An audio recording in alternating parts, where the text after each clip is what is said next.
فيا معاشر المسلمين اتقوا الله وافعلوا الخيرات واجتنبوا عن السيئات لعلكم ترحمون. قال الله تعالى في كتابه الكريم: أعوذ بالله من الشيطان الرجيم. بسم الله الرحمن الرحيم. إن الدين عند الله الإسلام. صدق الله العظيم وصدق رسوله الكريم ونحن على ذلك من الشاهدين والشاكرين.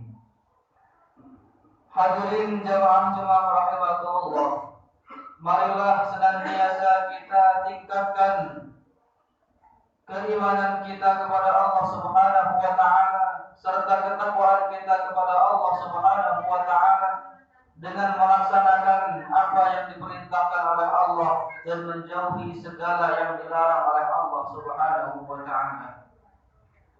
Hadirin jamaah-jamaah rahimakumullah, khatib memulai khutbah ini dengan sebuah pertanyaan bahwa kita semua adalah umat Islam. Apakah kita tahu makna dari Islam itu sendiri?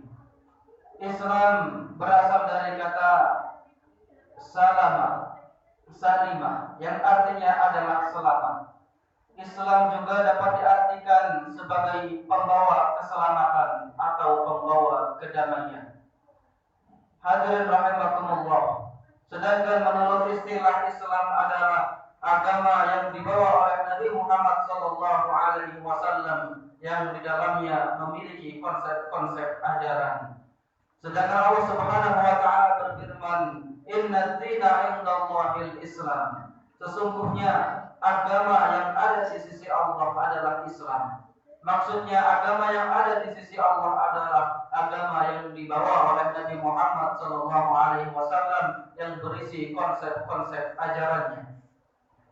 Syekh Atiyah Saqar dalam kitabnya At-Ta'rif bil Islam memberikan 3 kategori Islam, yaitu yang pertama adalah akidah, yang kedua adalah syariat, dan yang ketiga adalah akhlak. Akidah adalah bagaimana kita menyembah Allah Subhanahu wa taala, mentauhidkan Allah, keimanan kepada Allah Subhanahu wa taala. Sedangkan syariat adalah bagaimana kita beribadah kepada Allah, yang dalam hal ini banyak termaktub dalam kitab-kitab yang kita pelajari.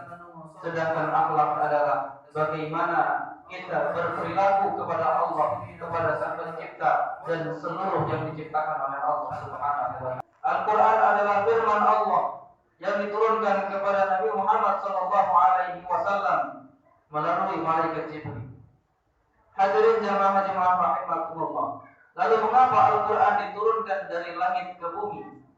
Al-Quran diturunkan oleh Allah Subhanahu wa taala ke bumi adalah untuk mengambil kembali manusia yang jatuh ke bumi untuk dikembalikan lagi ke akhirat.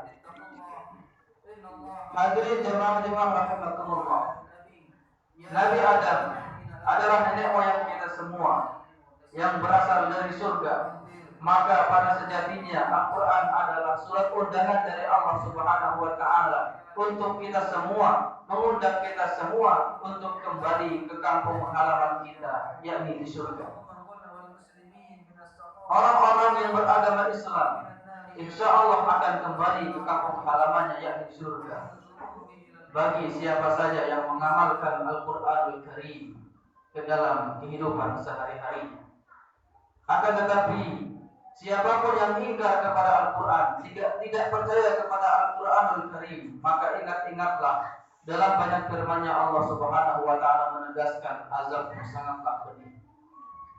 Jemaah-jemaah rahimakumullah, Al-Quran adalah firman yang suci, diturunkan kepada Nabi di bulan yang suci. Insya Allah siapa saja yang mau membaca Al-Quran, mengamalkan Al-Quran, bahkan mentadabburi Al-Quran, maka insya Allah hatinya pun akan menjadi suci. Jemaah-jemaah rahimakumullah, setelah kita tahu bahwa Al-Quran adalah sesuatu yang amat utama, maka kita semua diwajibkan untuk menghormati Al-Quranul Karim, memuliakan Al-Quranul Karim. Saat ini banyak yang memuliakan Al-Quran hanya sekedar pengkultusan Al-Quran, yaitu bagaimana Al-Quran dicetak dengan indah, kemudian Al-Quran diletakkan di lemari yang paling atas, Kita semua harus melakukan hal ini. Akan tetapi tidak hanya hal ini saja yang kita lakukan untuk menghormati Al-Quranul Karim. Kalau hanya kita meletakkan Al-Quran di lemari yang paling atas dan tidak dibaca, lalu apa gunanya? Zaman inilah yang dikhawatirkan oleh Imam Ad-Dahhak dalam qaulnya, ya'ti 'alan nas zamanan yu'alliqun al-mushaf hatta yu'ashshish fihi al-ankabut la yantafa' lima fihi. Akan datang suatu zaman di mana manusia meletakkan Al-Quran sehingga bersarang di atasnya laba-laba dan mereka tidak mengambil manfaat darinya. Hadirin jamaah-jamaah rahimakumullah, kalau kita hanya sekedar meletakkan Al-Quran di lemari yang paling atas lalu tidak dibaca, maka ini juga merupakan salah satu hal yang tidak dibenarkan di dalam Islam. Harusnya kita semua meletakkan Al-Quran menjadi teman sejati kita. Maksudnya apa? Kita meletakkan Al-Quran di tempat yang paling mudah kita jangkau, di tempat-tempat yang paling mudah kita ambil untuk kita baca, di tempat-tempat yang paling enak kita ambil kemudian kita tadabburi isinya, apalagi sampai dilaksanakan dan dikerjakan apa isi Al-Quran dalam kehidupan sehari-hari kita. Bukan hanya sekedar meletakkan Al-Quran dalam lemari yang paling atas lalu hanya menjadi pajangan lemari dan tidak dibaca sama sekali. Hadirin jamaah-jamaah rahimakumullah, kalau kita perhatikan kembali sejarah turunnya Al-Quran, terdapat beberapa keanehan di dalamnya. Yang pertama, Al-Quran turun kepada Nabi yang ummi, Nabi yang tidak bisa membaca. Lalu bagaimana Nabi Muhammad SAW bisa membaca risalah yang dibawa oleh malaikat Jibril? Yang kedua, Al-Quran turun kepada Nabi Muhammad SAW, Iqra bismi rabbikal ladzi khalaq. Dalam bahasa Arab tidak ada maf'ul, tidak ada objek yang dibaca. Lalu apa yang akan dibaca? Kemudian keanehan yang ketiga adalah walaupun Nabi Muhammad, andai pun Nabi Muhammad bisa membaca, lalu bagaimana Nabi Muhammad bisa membaca teks-teks yang dibawa saat malam hari di dalam goa yang gelap gulita, tidak ada cahaya apalagi lampu?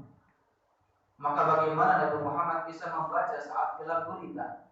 Akan tetapi malaikat Jibril mengulangi perintahnya sampai 3 kali. Iqra ya Muhammad, Iqra ya Muhammad, Iqra ya Muhammad. Bacalah ya Muhammad. Maka wajarlah Nabi Muhammad menjawab, ana biqari, saya tidak bisa membaca. Karena memang Nabi Muhammad ummi, tidak bisa membaca, dan suasananya pun gelap gulita dan tidak memungkinkan untuk bisa membaca. Akan tetapi malaikat Jibril mengulang sampai 3 kali. Lalu apa maksudnya? Tidak mungkin seorang malaikat membazir kata-kata sehingga mengulang 3 kali. Malaikat Jibril pasti sudah tahu bahwa Nabi Muhammad itu ummi, dan pasti sudah tahu bahwa keadaan pada saat itu malam hari yang gelap gulita. Ini menandakan kepada kita semua bahwa dalam membaca Al-Quranul Karim setidaknya terdapat 3 tingkatan. Kita sebut saja Iqra yang pertama, Iqra yang kedua, dan Iqra yang ketiga. Perintah membaca yang pertama, perintah membaca yang kedua, dan perintah membaca yang ketiga. Iqra yang pertama adalah bagaimana kita membaca Al-Quran sesuai dengan hukum-hukum tajwidnya. Benar salahnya kita semua tahu. Secara simple kita membaca Al-Quran secara tekstual. Kalau kita umpamakan kita melihat pohon kelapa, ketika kita melihat pohon kelapa, kita berkata bahwa pohon kelapa ada akarnya, ada batang yang menjulang tinggi, ada daun dan ada buahnya. Maka saat ini kita berada pada tingkat yang pertama dalam membaca pohon kelapa, yakni membaca pohon kelapa secara gambar pohon kelapa. Hadirin rahimakumullah, kita semua bangsa Indonesia patut bersyukur dianugerahi oleh Allah Subhanahu wa taala kemampuan untuk bisa membaca Al-Qur'anul Karim. Padahal Al-Qur'an itu bertuliskan bahasa Arab. Akan tetapi mohon maaf, untuk sekedar membaca atau menghafal Al-Qur'an belum mencerminkan substansi isi kandungan Al-Qur'anul Karim. Lalu bagaimana agar kita dapat mengambil isi kandungan Al-Quranul Karim. Kita naikkan kepada tingkat yang kedua. Iqra yang kedua adalah bagaimana kita membaca Al-Quran dan kita dapat mengambil manfaat serta ilmu dari yang kita baca. Kita membaca Al-Quran, kita menambah manfaat untuk diri kita, tambah wawasan kita, tambah keilmuan kita dari membaca Al-Quranul Karim. Seperti kita andaikan kepada pohon kelapa kembali. Saat kita melihat pohon kelapa memiliki batang, daun, akar, dan buah, maka ini pada bacaan yang pertama. Untuk bacaan yang kedua adalah kita tahu bahwa dari pohon kelapa kita dapat mengambil banyak manfaat. Buahnya bisa kita makan, bisa kita sayur, daunnya bisa kita buat ketupat misalnya, lidinya bisa kita buat sapu untuk membersihkan halaman dan tempat-tempat lainnya. Ketika kita mengatakan hal seperti ini, maka naik tingkatan kita untuk membaca pohon kelapa pada tingkat yang kedua. Kita bisa melihat pohon kelapa dari kemanfaatan pohon kelapa. Hadirin jamaah rahimakumullah.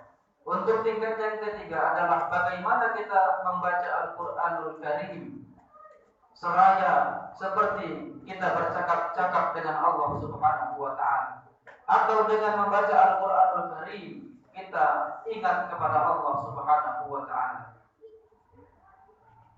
Ketika kita gambarkan ke pohon kelapa, kita tidak lagi mengatakan bahwa pohon kelapa ini punya batang dan sebagainya, dan kita juga tidak mengatakan bahwa kelapa ini memiliki manfaat untuk kita semua. Akan tetapi kita katakan bahwa pohon kelapa ini adalah ada yang menciptakan, ada yang menumbuhkan, yakni Allah Subhanahu wa Ta'ala. Ketika kita sudah naik pada bacaan yang ketiga, maka spiritual kita akan muncul bahwa segala yang ada di bumi ini adalah tanda-tanda kekuasaan Allah Subhanahu wa Ta'ala. Oleh karenanya marilah kita tingkatkan kualitas membaca kita dari tingkat yang pertama, membaca Al-Quran sesuai dengan teks Al-Quran, membaca secara lahiriah, kemudian naik kepada membaca secara keilmuan, kecerdasan intelektual kita, kemudian membaca secara spiritual, kecerdasan spiritual kita. Ulama-ulama zaman dahulu banyak mengembangkan di kecerdasan intelektual, membaca pada tingkat yang kedua dan membaca pada tingkat yang ketiga, sehingga banyak ditemukan penemuan-penemuan baik itu dalam hal ad-diniyah al-islamiyah, keagamaan, maupun penemuan-penemuan dalam bidang hukum. Hadirin jamaah Jumat rahimakumullah. Kalau kita gambarkan orang tua kita, ketika kita melihat orang tua kita sudah keriput, sudah tua renta, ketika kita mengatakan hal itu, maka kita melihat orang tua kita pada bacaan di tingkat yang pertama. Ketika kita mengatakan bahwa orang tua kita adalah orang yang paling berjasa untuk kehidupan kita, sehingga kita sampai detik ini dapat menghirup udara segar di bumi, kita membaca orang tua kita pada bacaan di tingkat yang kedua. Kemudian ketika kita melihat orang tua kita, kemudian kita ingat Allah Subhanahu wa Ta'ala bahwa tanpanya siapa lagi yang akan meneteskan air mata untuk mendoakan kita semua di tengah malam. Maka kita memandang orang tua kita, membaca orang tua kita dengan bacaan yang ketiga. Kita contohkan kepada hal yang lain.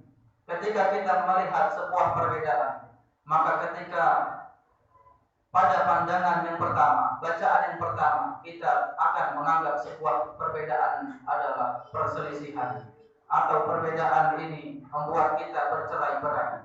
Padahal kalau kita memandang perbedaan pada tingkat bacaan yang kedua, kita akan melihat sebuah perbedaan dapat dimusyawarahkan dan diambil mufakat yang terbaik. Dan pada saat kita melihat pada bacaan yang ketiga, tingkatan kita naik kepada tingkatan spiritualitas, bahwa perbedaan adalah anugerah dari Allah Subhanahu wa Ta'ala untuk berlomba-lomba menuju kebaikan, dan semuanya pasti menuju Allah, hanya jalannya saja yang berbeda-beda. Hadirin jamaah rahimakumullah, marilah kita tingkatkan bacaan kita baik dalam membaca Al-Qur'anul Karim sesuai dengan hukum tajwidnya, kemudian kita tadabburi Al-Qur'an, mengambil ilmu dari Al-Qur'an, dan kemudian naik ke